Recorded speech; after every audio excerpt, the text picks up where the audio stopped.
طار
وعيسى وما أوتي النبيون من ربهم لا نفرق بين أحد منهم ونحن له مسلمون فإن آمنوا بمثل ما آمنتم به فقد اهتدوا وإن تولوا فإنما هم في شقاق فسيكفيكهم الله وهو السميع العليم صبغة الله ومن أحسن من الله صبغة ونحن له عابدون قل أتحاجوننا في الله وهو ربنا وربكم ولنا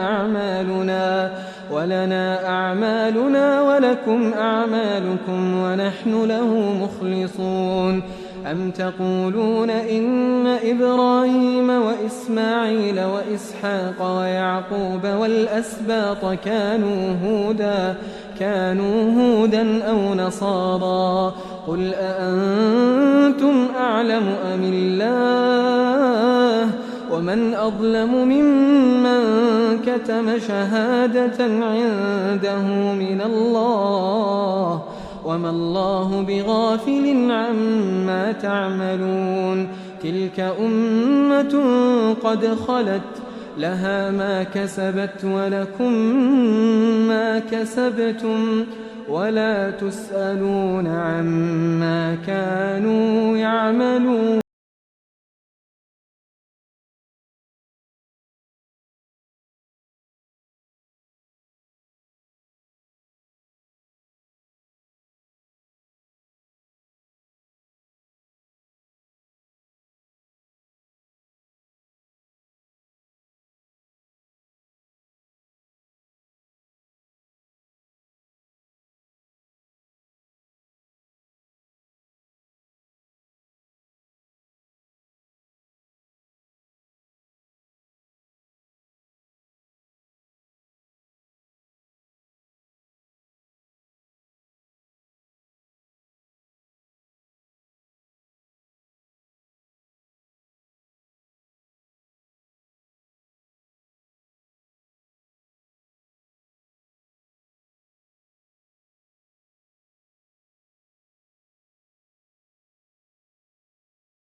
إلا الذين تابوا وأصلحوا وبينوا فأولئك أتوب عليهم وأنا التواب الرحيم. إن الذين كفروا وماتوا وهم كفار أولئك عليهم لعنة الله والملائكة والناس أجمعين خالدين فيها لا يخفف عنهم العذاب ولا هم ينظرون. وإلهكم إله واحد لا إله إلا هو الرحمن الرحيم. إن في خلق السماوات والأرض واختلاف الليل والنهار والفلك التي تجري في البحر بما ينفع الناس وما أنزل الله من السماء من ماء فأحيا به الأرض بعد موتها وبث فيها من كل دابة وتصريف الرياح والسحاب المسخر بين السماء والأرض لآيات لقوم يعقلون. ومن الناس من يتخذ من دون الله أندادا يحبونهم كحب الله والذين آمنوا أشد حبا لله. ولو يرى الذين ظلموا إذ يرون العذاب أن القوة لله جميعا وأن الله شديد العذاب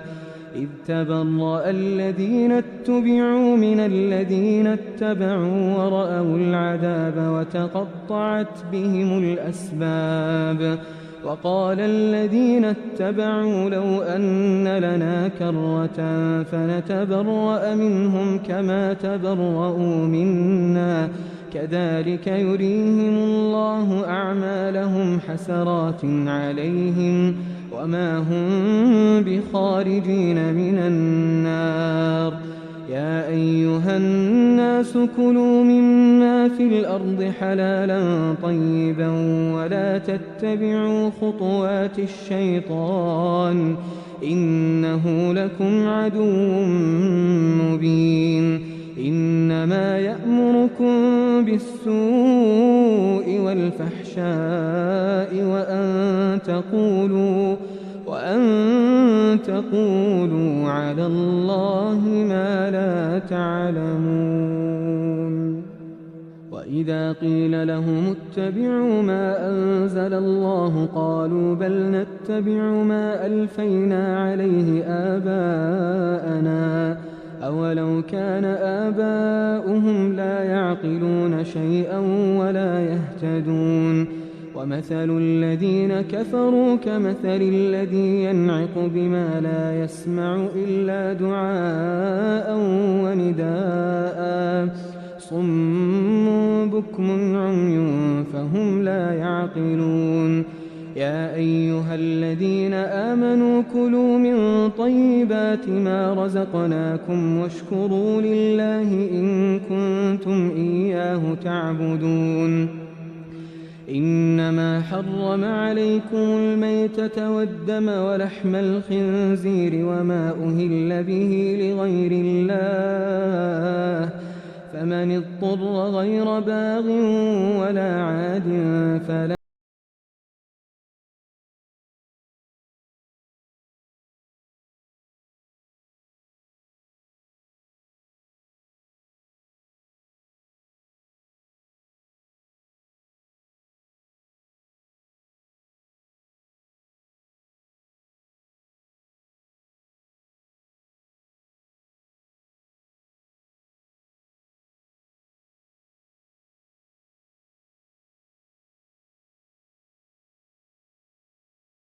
أولئك الذين اشتروا الضلالة بالهدى والعذاب بالمغفرة فما أصبرهم على النار ذلك بأن الله نزل الكتاب بالحق وإن الذين اختلفوا في الكتاب لفي شقاق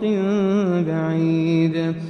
ليس البر أن تولوا وجوهكم قبل المشرق والمغرب ولكن البر من آمن بالله واليوم الآخر والملائكة والكتاب والنبيين وآتى المال على حبه ذوي القربى واليتامى والمساكين وابن السبيل والسائلين وفي الرقاب وأقام الصلاة وآتى الزكاة والموفون بعهدهم إذا عاهدوا والصابرين في البأساء والضراء وحين البأس أولئك الذين صدقوا وأولئك هم المتقون يا أيها الذين آمنوا كتب عليكم القصاص في القتلى الحر بالحر والعبد بالعبد والأنثى بالأنثى فمن عفي له من أخيه شيء فاتباع بالمعروف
وقاتلوا في سبيل الله الذين يقاتلونكم ولا تعتدوا إن الله لا يحب المعتدين وقتلوهم حيث ثقفتموهم وأخرجوهم من حيث أخرجوكم والفتنة أشد من القتل ولا تقاتلوهم عند المسجد الحرام حتى يقاتلوكم فيه فإن قاتلوكم فاقتلوهم كذلك جزاء الكافرين فإن انتهوا فإن الله غفور رحيم وقاتلوهم حتى لا تكون فتنة ويكون الدين لله فإن انتهوا فلا عدوان إلا على الظالمين الشهر الحرام بالشهر الحرام والحرمات قصاص فمن اعتدى عليكم فاعتدوا عليه بمثل ما اعتدى عليكم واتقوا الله واعلموا أن الله مع المتقين وأنفقوا في سبيل الله ولا تلقوا بأيديكم إلى التهلكة وأحسنوا إن الله يحب المحسنين وأتموا الحج والعمرة لله فإن أحصرتم فما استيسر من الهدي ولا تحلقوا رؤوسكم حتى يبلغ الهدي محله فمن كان منكم مريضا أو به أذى من رأسه ففدية من صيام أو صدقة أو نسك فإذا أمنتم فمن تمتع بالعمرة إلى الحج فما استيسر من الهدي فمن لم يجد فصيام 3 أيام في الحج وسبعة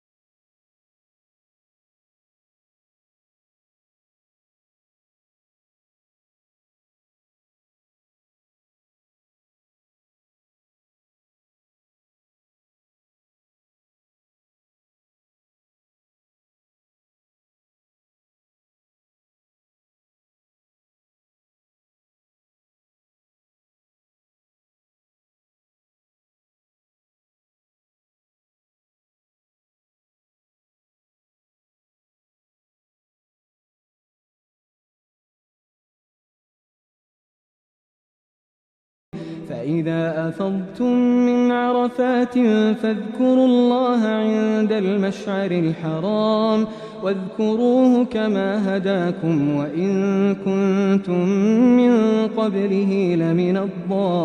الضالين ثم أفيضوا من حيث أفاض الناس واستغفروا الله إن الله غفور رحيم فإذا قضيتم مناسككم فاذكروا الله كذكركم آباءكم أو أشد ذكرا فمن الناس من يقول ربنا آتنا في الدنيا وما له في الآخرة من خلاق ومنهم من يقول ربنا آتنا في الدنيا حسنة وفي الآخرة حسنة وقنا عذاب النار أولئك لهم نصيب مما كسبوا والله سريع الحساب واذكروا الله في أيام معدودات فمن تعجل في يومين فلا إثم عليه ومن تأخر فلا إثم عليه لمن اتقى واتقوا الله واعلموا أنكم إليه تحشرون ومن الناس من يعجبك قوله في الحياة الدنيا ويشهد الله على ما في قلبه وهو ألد الخصام وإذا تولى سعى في الأرض ليفسد فيها ويهلك الحرث والنسل والله لا يحب الفساد وإذا قيل له اتق الله أخذته العزة بالإثم فحسبه جهنم ولبئس المهاد. ومن الناس من يشري نفسه ابتغاء مرضات الله والله رءوف بالعباد. يا أيها الذين آمنوا ادخلوا في السلم كافة ولا تتبعوا خطوات الشيطان إنه لكم عدو مبين. فإن زللتم من بعد ما جاءتكم البينات فاعلموا أن الله عزيز حكيم. هل ينظرون إلا أن يأتيهم الله في ظلل من الغمام والملائكة وقضي الأمر وإلى الله ترجع الأمور. سل بني إسرائيل كم آتيناهم من آية بينة ومن يبدل نعمة الله من بعد ما جاءته فإن الله شديد العقاب. زين للذين كفروا الحياة الدنيا ويسخرون من الذين آمنوا والذين اتقوا فوقهم يوم القيامة والله يرزق من يشاء بغير حساب. كان الناس أمة واحدة فبعث الله النبيين مبشرين ومنذرين وأنزل معهم الكتاب بالحق ليحكم بين الناس فيما اختلفوا فيه وما اختلف فيه إلا الذين أوتوه من بعد ما جاءتهم البينات بغيا بينهم فهدى الله الذين آمنوا لما اختلفوا فيه من الحق بإذنه والله يهدي من يشاء إلى صراط مستقيم. أم حسبتم أن تدخلوا الجنة ولما يأتكم مثل الذين خلوا من قبلكم مستهم البأساء والضراء وزلزلوا حتى يقول الرسول والذين آمنوا معه متى نصر الله ألا إن نصر الله قريب. يسألونك ماذا ينفقون قل ما أنفقتم من خير فللوالدين والأقربين واليتامى والمساكين وابن السبيل وما تفعلوا من خير فإن الله به عليم. كتب عليكم القتال وهو كره لكم وعسى أن تكرهوا شيئا وهو خير لكم وعسى أن تحبوا شيئا وهو شر لكم والله يعلم وأنتم لا تعلمون. يسألونك عن الشهر الحرام قتال فيه قل قتال فيه كبير وصد عن سبيل الله وكفر به والمسجد الحرام وإخراج أهله منه أكبر عند الله والفتنة أكبر من القتل ولا يزالون يقاتلونكم حتى يردوكم عن دينكم إن استطاعوا ومن يرتد منكم عن دينه فيمت وهو كافر فأولئك حبطت أعمالهم في الدنيا والآخرة وأولئك أصحاب النار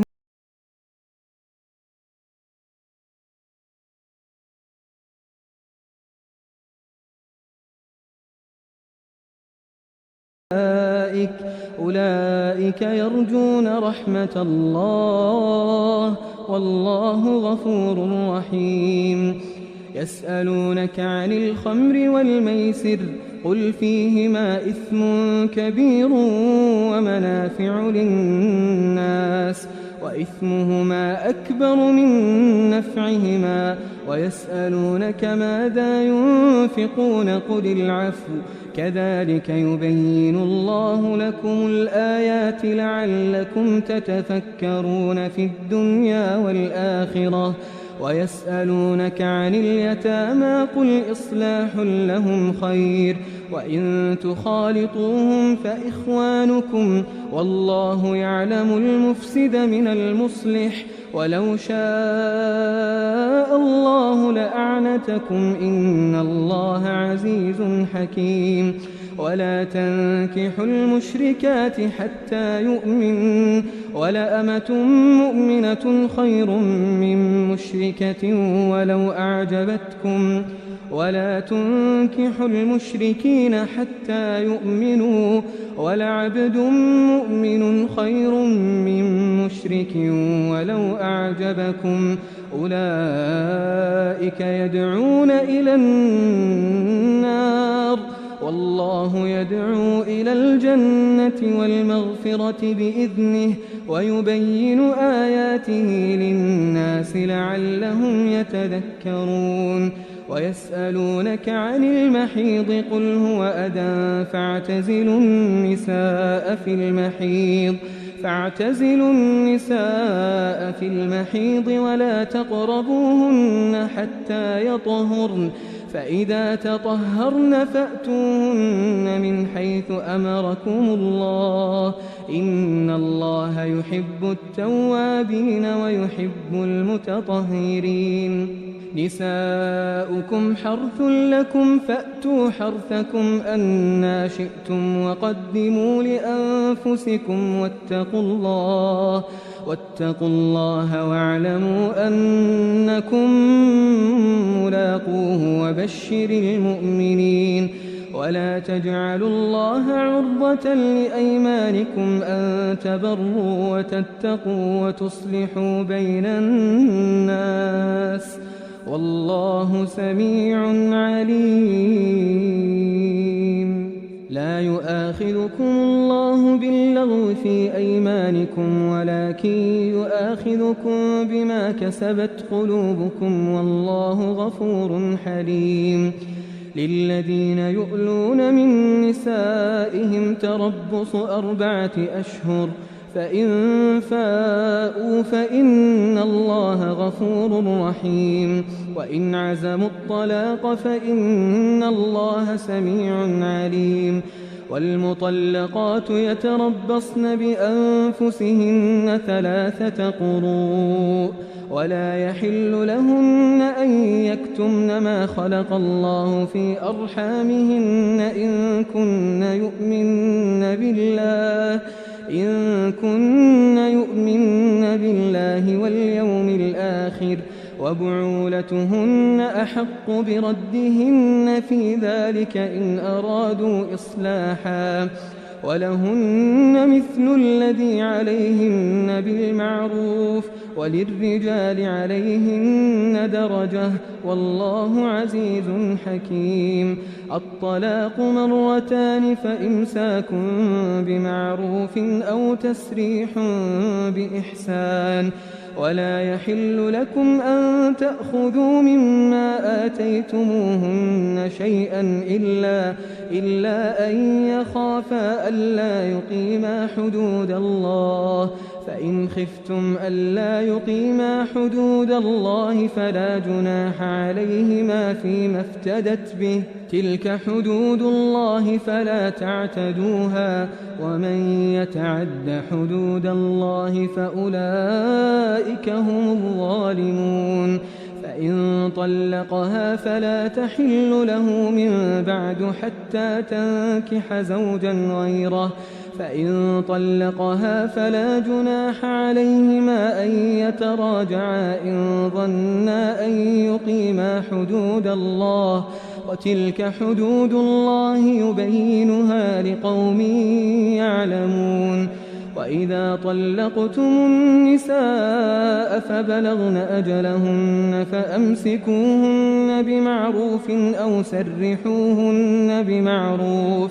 ولا تمسكوهن ضرارا لتعتدوا ومن يفعل ذلك فقد ظلم نفسه ولا تتخذوا آيات الله هزوا واذكروا نعمة الله عليكم وما أنزل عليكم من الكتاب والحكمة يعظكم به واتقوا الله واعلموا أن الله بكل شيء عليم وإذا طلقتم النساء فبلغن أجلهن فلا تعضلوهن أن ينكحن أزواجهن إذا تراضوا بينهم بالمعروف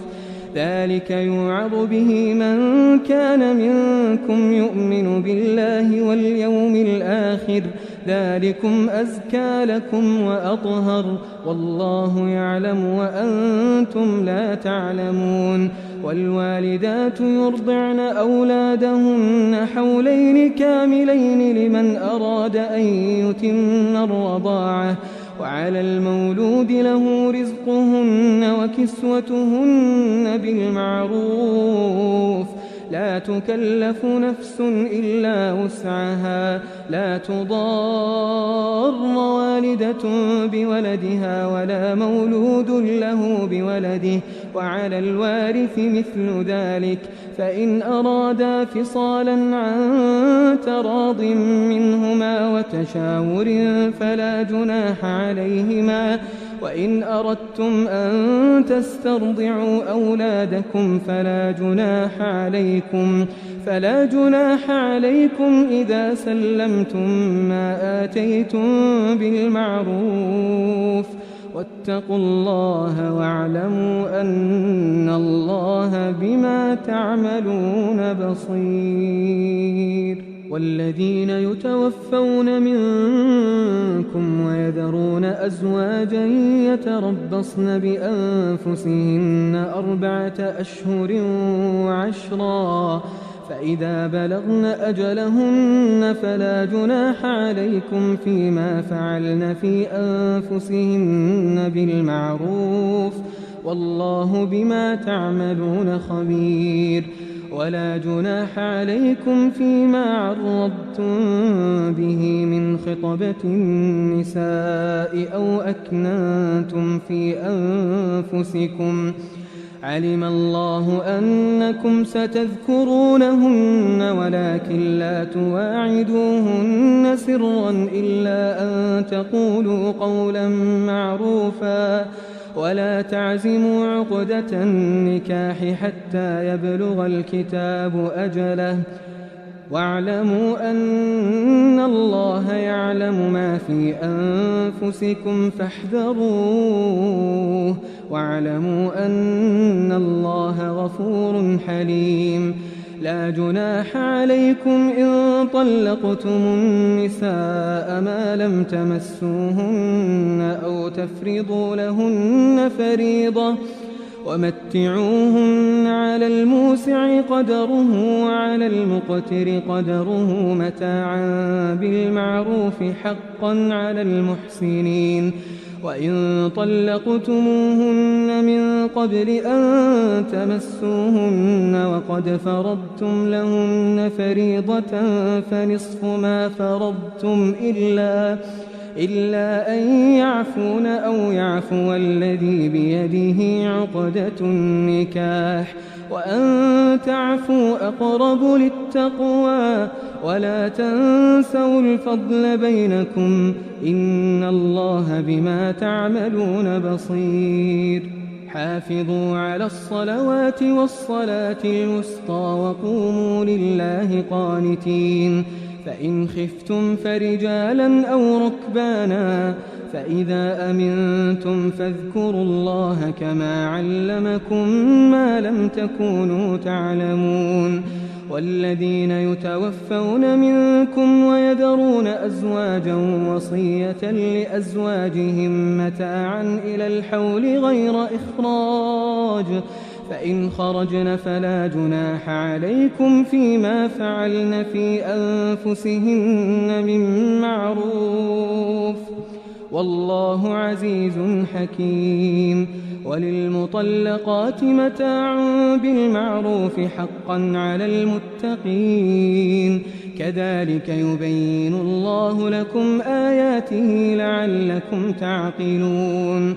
ألم تر إلى الذين خرجوا من ديارهم وهم ألوف حذر الموت فقال لهم الله موتوا ثم أحياهم، إن الله لذو فضل على الناس ولكن أكثر الناس لا يشكرون. وقاتلوا في سبيل الله واعلموا أن الله سميع عليم. من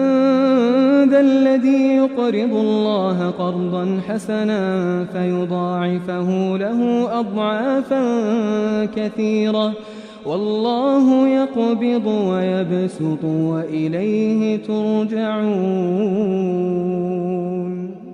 ألم تر إلى الملأ من بني إسرائيل من بعد موسى إذ قالوا لنبي له مبعث لنا ملكا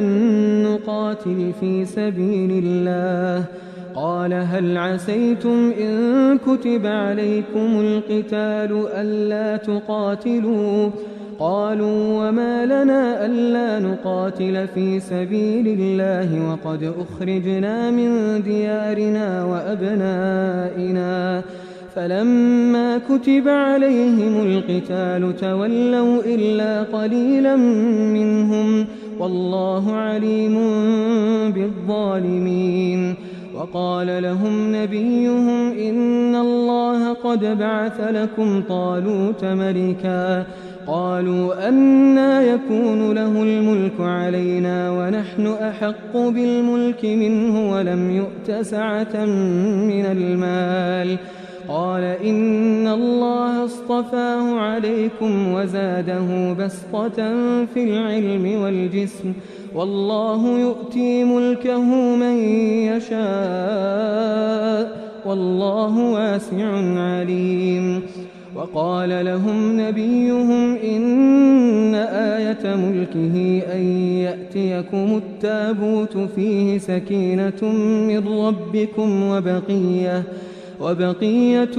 مما ترك آل موسى وآل هارون تحمله الملائكة، إن في ذلك لآية لكم إن كنتم مؤمنين. فلما فصل طالوت بالجنود قال إن الله مبتليكم بنهر، فمن شرب منه فليس مني، ومن لم يطعمه فإنه مني إلا من اغترف غرفة بيده، فشربوا منه إلا قليلا منهم، فلما جاوزه هو والذين آمنوا معه قالوا لا طاقة لنا اليوم بجالوت وجنوده. قال الذين يظنون أنهم ملاقو الله كم من فئة قليلة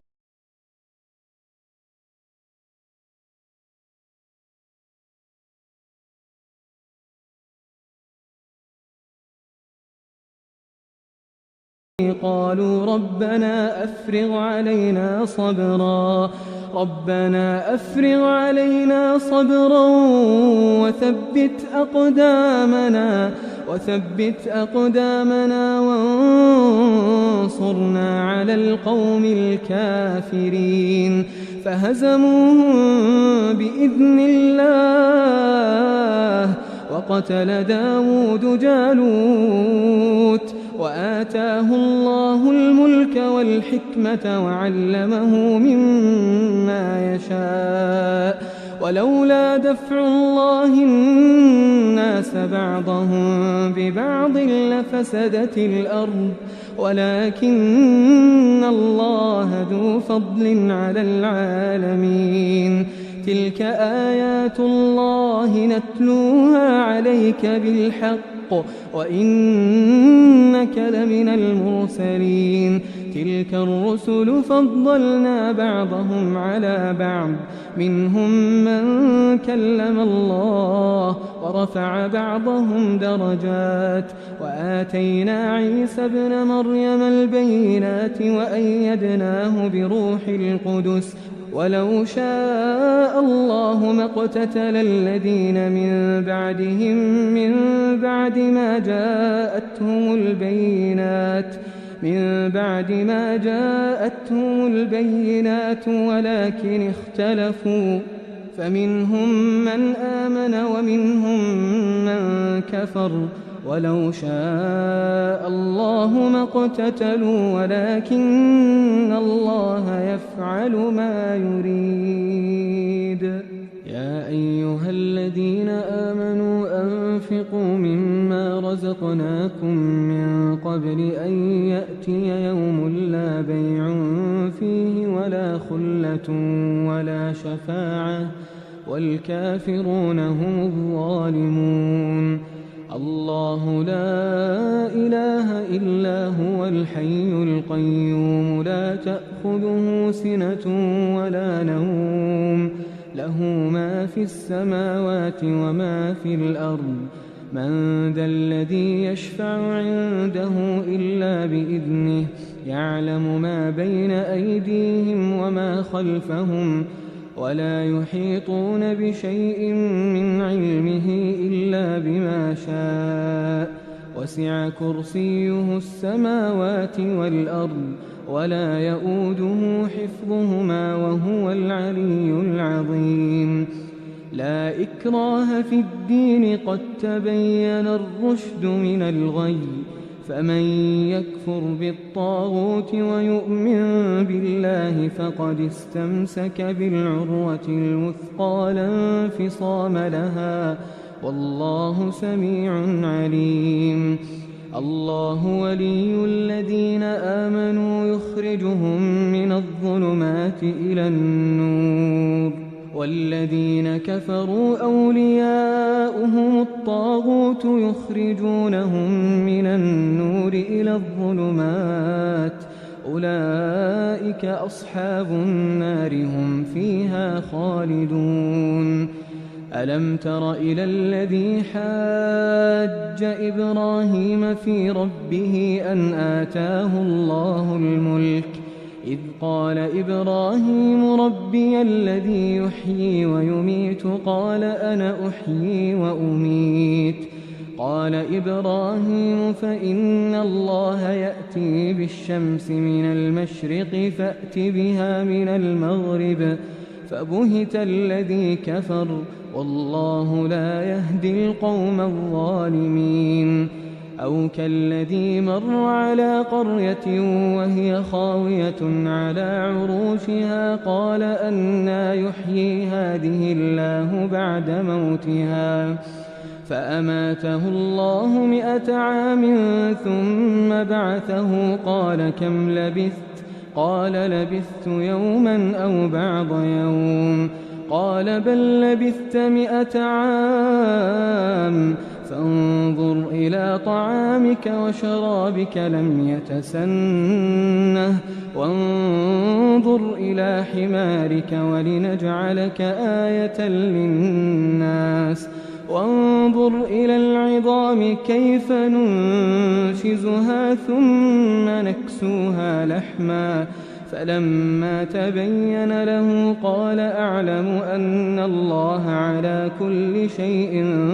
قدير. وإذ قال إبراهيم رب أرني كيف تحيي الموتى قال أولم تؤمن قال بلى ولكن ليطمئن قلبي قال فخذ 4 من الطير فصرهن إليك ثم اجعل على كل جبل منهن جزءا ثم ادعهن يأتينك سعيا واعلم أن الله عزيز حكيم. مثل الذين ينفقون أموالهم في سبيل الله كمثل حبة أنبتت 7 سنابل في كل سنبلة 100 حبة والله يضاعف لمن يشاء والله واسع عليم. الذين ينفقون أموالهم في سبيل الله ثم لا يتبعون ما أنفقوا منا ولا أذى لهم أجرهم عند ربهم ولا خوف عليهم ولا هم يحزنون. قول معروف ومغفرة خير من صدقة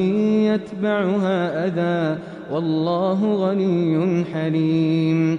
يا أيها الذين آمنوا لا تبطلوا صدقاتكم بالمن والأذى كالذي ينفق ماله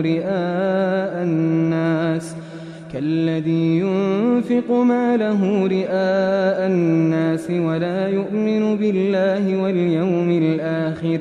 فمثله كمثل صفوان عليه تراب فأصابه وابل فتركه صلدا لا يقدرون على شيء مما كسبوا والله لا يهدي القوم الكافرين. ومثل الذين ينفقون أموالهم ابتغاء مرضات الله وتثبيتا من أنفسهم كمثل جنة بربوة أصابها وابل فآتت أكلها ضعفين فإن لم يصبها وابل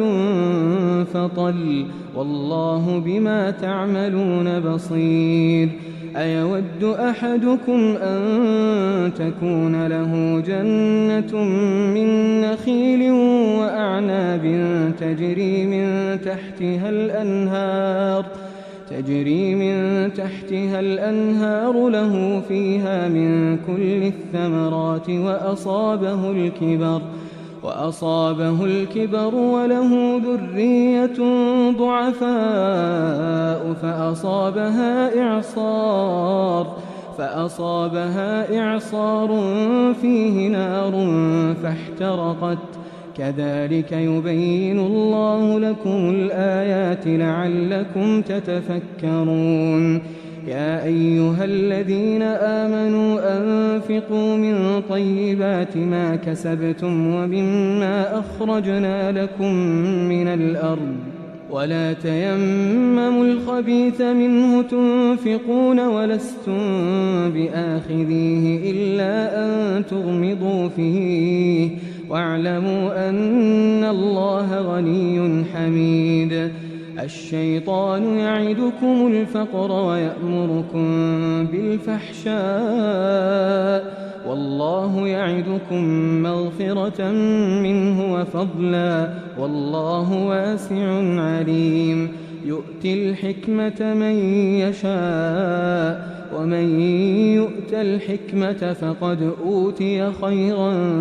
كثيرا وما يذكر إلا أولو الألباب. وما أنفقتم من نفقة أو نذرتم من نذر فإن الله يعلمه وما للظالمين من أنصار. إن تبدوا الصدقات فنعما هي وإن تخفوها وتؤتوها الفقراء فهو خير لكم ويكفر عنكم من سيئاتكم والله بما تعملون خبير. ليس عليك هداهم ولكن الله يهدي من يشاء وما تنفقوا من خير فلأنفسكم وما تنفقون إلا ابتغاء وجه الله وما تنفقوا من خير يوفى إليكم وأنتم لا تظلمون للفقراء الذين أحصروا في سبيل الله لا يستطيعون ضربا في الأرض يحسبهم الجاهل أغنياء من التعفف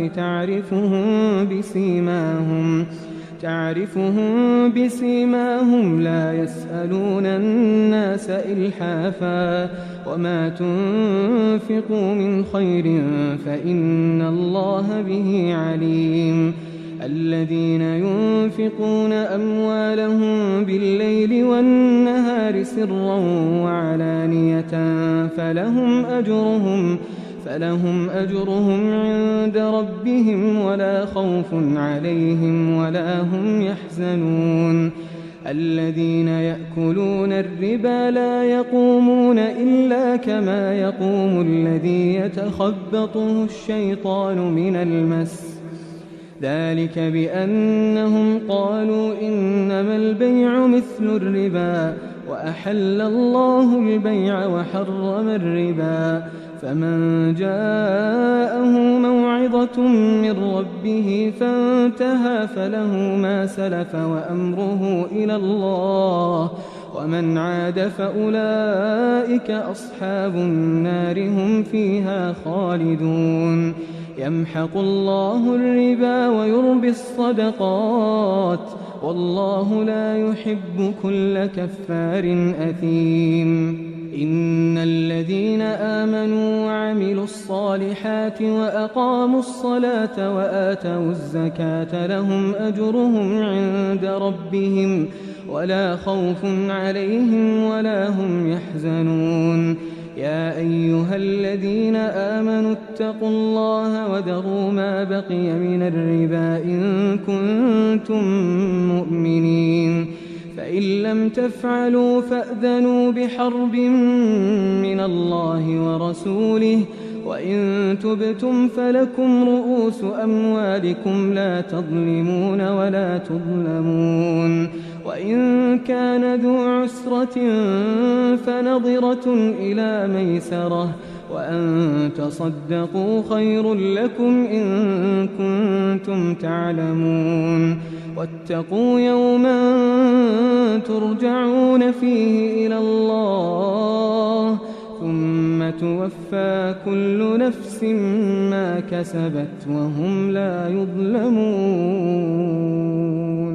يا أيها الذين آمنوا إذا تداينتم بدين إلى أجل مسمى فاكتبوه وليكتب بينكم كاتب بالعدل ولا يأب كاتب أن يكتب كما علمه الله فليكتب وليملل الذي عليه الحق وليتق الله ربه ولا يبخس منه شيئا فإن كان الذي عليه الحق سفيها أو ضعيفا أو لا يستطيع أن يمل هو فليملل وليه بالعدل واستشهدوا شهيدين من رجالكم فإن لم يكونا رجلين فرجل وامرأتان ممن ترضون من الشهداء أن تضل إحداهما فتذكر إحداهما الأخرى ولا يأبى الشهداء إذا ما دعوا ولا تسأموا أن تكتبوه صغيرا أو كبيرا إلى أجله ذلكم أقسط عند الله وأقوم للشهادة وأدنى ألا ترتابوا إلا أن تكون تجارة حاضرة تديرونها بينكم فليس عليكم جناح ألا تكتبوها وأشهدوا إذا تبايعتم ولا يضار كاتب ولا شهيد وإن تفعلوا فإنه فسوق بكم واتقوا الله ويعلمكم الله والله بكل شيء عليم. وإن كنتم على سفر ولم تجدوا كاتبا فرهان مقبوضة، فإن أمن بعضكم بعضا فليؤد الذي ائتمن أمانته وليتق الله ربه ولا تكتموا الشهادة، ومن يكتمها فإنه آثم قلبه والله بما تعملون عليم. لله ما في السماوات وما في الأرض، وإن تبدوا ما في أنفسكم أو تخفوه يحاسبكم به الله فيغفر لمن يشاء ويعذب من يشاء والله على كل شيء قدير. آمن الرسول بما أنزل إليه من ربه والمؤمنون كل آمن بالله وملائكته وكتبه ورسله لا نفرق بين أحد من رسله وقالوا سمعنا وأطعنا غفرانك ربنا وإليك المصير. لا يكلف الله نفسا إلا وسعها، لها ما كسبت وعليها ما اكتسبت. ربنا لا تؤاخذنا إن نسينا أو أخطأنا، ربنا ولا تحمل علينا إصرا كما حملته على الذين من قبلنا، ربنا ولا تحملنا ما لا طاقة لنا به واعف عنا واغفر لنا وارحمنا أنت مولانا فانصرنا على القوم الكافرين.